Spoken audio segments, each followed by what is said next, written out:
Ain't no talk like Team Talk. Now ain't no talk like Team Talk. Ain't no talk like Team Talk. Ain't no talk like Team Talk. Somebody scream. That's what I'm talking about. That's what I'm talking about. America's #1 Teen Talk television show. And everybody knows that ain't no talk like Teen Talk. Good evening and welcome to Teen Talk Television, America's #1 Teen Talk television show. I tell you, we are excited and ignited about a show today. It's going to be a historic show. I am your host and your producer, Pastor Willie D. Brown, broadcasting live at the Faith House Studios. And once again, everybody knows that ain't no talk like Teen Talk. All right. Well, everybody just kind of turn to the sideways and look this way.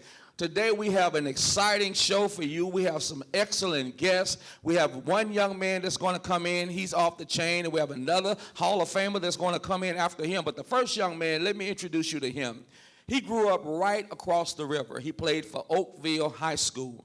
He went from Oakville High School. Now, I don't know if you know about the Ivy League. The Ivy League are schools like Yale and Harvard. Those schools that you got to be real smart for them to even consider you. So he had to be academically able to go to the school, but he was also a superstar in high school. And I mean, he was handling his business. He's one of the most gifted left-handed softball shooters you'll ever see. After that, he left and he went overseas. After he went to Yale, he graduated from Yale, went to play professional basketball for 2 years. And then he came back home and he got married, and now he works for the St. Louis baseball Cardinals. Teen Talk, put your hands together and welcome Mr. Javier Duren.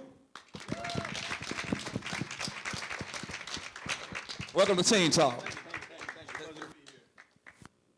As I was saying, this young man is a very gifted young man. Matter of fact, when I met him, it was on Teen Talk Television. He came to Teen Talk Television, and he had just went to Yale.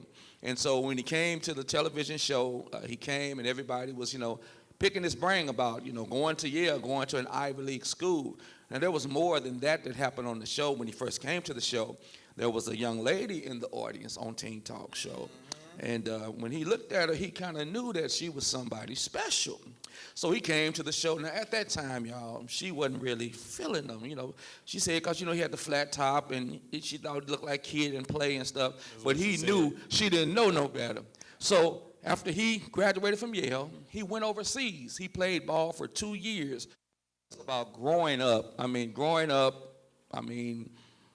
You pretty much, were you a normal kid? Were you an average kid? Did you dream about going basketball hoop? And went to Kansas University in Lawrence, their basketball camp. I got up there on a Sunday, and it was my dad, my mom, my grandmother. They drove me there. Mm-hmm. And so when we got there, Steph, so how did you battle? But how did you handle it as a young third grader, keeping your head, not to get the big head and get swole, Yeah, definitely credit my mom, man. She tournament, junior varsity tournament. I was a freshman, and we won all 3 games. I had like 20 points, 10 assists each game.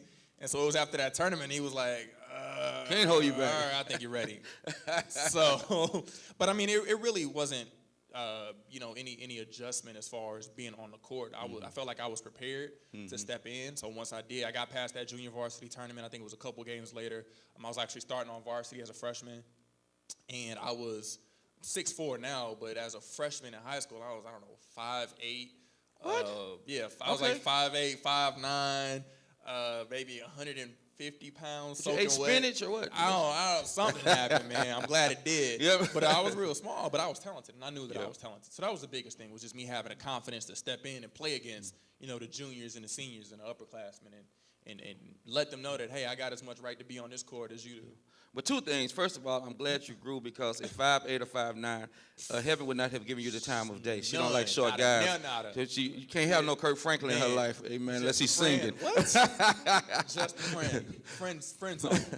Think of y'all some good questions. Before y'all get some good questions, one thing I want to point out, what really, besides just being gifted and going to Yale, coming from St. Louis, what really hit home with him was that when he came on the show and I asked him, what's the #1 thing in your life? He didn't say athletics. He didn't say sports. He didn't say fame. He didn't say all-star teams. He said my faith, my relationship with Christ. And that's what really blew me out the water. And I want to say that to you all because some of y'all right now, you're in school and, being down with the Lord, have a relationship with the Lord, it ain't cool. It feel like, you got to be something wrong with you. But I want to let y'all know, he said that on that show. And when he said that on the show, the young lady that he married is my goddaughter that I had since she was 5. And so when he said that, I was saying, man, I hope that my goddaughter marries a guy like him. I didn't know it was him, but I said, I hope that she marries somebody like him. Now, when he went to college, most colleges you go, they got all the fraternities, the Omegas, the Kappas, the Alphas, the Sigmas. They got all those fraternities, the Greek organization that you can go to. Well, when he gets to Yale, him and some other Christian brothers like, where the Christian frat at? Why come there ain't no Christian fraternity? So you know what they did? They went out and started one. There's a Christian fraternity at Yale now that him and 7 other brothers went out and started. So don't think when you go to college, you just got to fit in. You just got to do what everybody else do. If you stand for something, then people will follow you. Dr. King say, you don't stand for something, you'll fall for anything. And so I just want to say that to you all because I know that when you get in school and stuff, if you go around there talking about, what's the number one, you're on Channel 5 or Fox 2, what's the number one thing? You say, my faith, man, you said your faith, man, you're a punk, how you talking about your faith? You should have said the gals, man, you should have said the gals. No, I want to let y'all know he's an outstanding young man. He met an outstanding young woman, and now they have an outstanding young marriage, and both of them work for the St. Louis Cardinals. So if I ever need to borrow something, I know that they load it like that. So ask some questions, y'all. Give me some questions. Who want to go first? Ask them a question about it. Don't y'all all bummer? There you go, Keith. Was Ivy League school always like in your dreams? Like some of you, that's somewhere where you wanted to go, or you was just going with it? That's funny. I get that question a lot, man. And another question similar I get is, how do I get to an Ivy League school? How do I get to professional basketball? Honestly, growing up, I didn't know that I wanted to go to Ivy League school.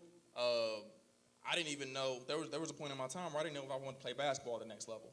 But what I did do was that I always did well in school, and I always worked at basketball the hardest that I could so I could have those particular opportunities.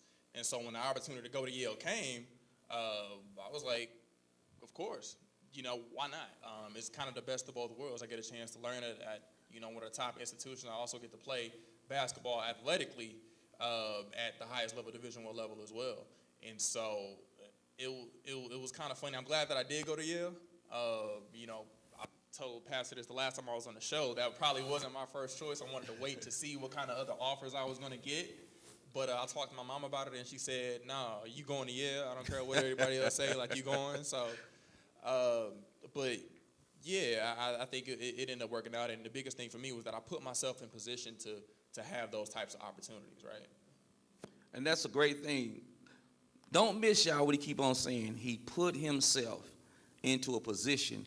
The way you put yourself into position is your grades. Don't mess. That's a whole lot of players. Y'all probably know them. They could have went to the NBA. They standing on the corner right now. They had to give. They can shoot threes like nobody else, but they on the corner. They still back in the hood because I don't care how good you are athletically.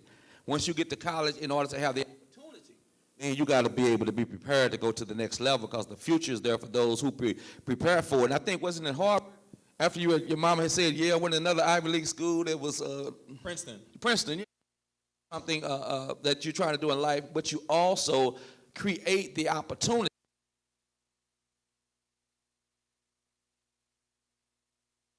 That was firm in their belief, firm in their faith, firm in their ability. Not myself in a position to have these different opportunities, right? I went on from Yale to play professional basketball overseas, and so during the summertime, when a lot of my teammates, they would go home. They would go home and get internships.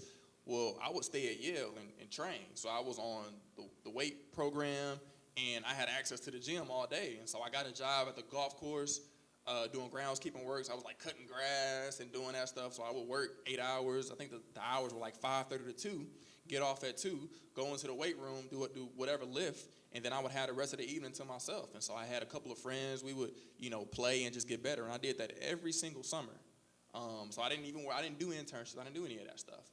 And again, man, just put myself in a position to play professional basketball if that was what I wanted to do. And then academically, man, it was just taking advantage of the opportunity. he said it best. I mean, having a degree from Yale speaks volumes, man. And whenever you're in an opportunity and you have an opportunity, I wanted just to take advantage of it. And so the greatest thing about going to Ivy League school, man, wasn't, of course, it wasn't the academics. It wasn't the fact that I played basketball athletically, man. It was the network and it was the people. It was the people that I met, man. Even here, like the president of the Cardinals, Yale graduate.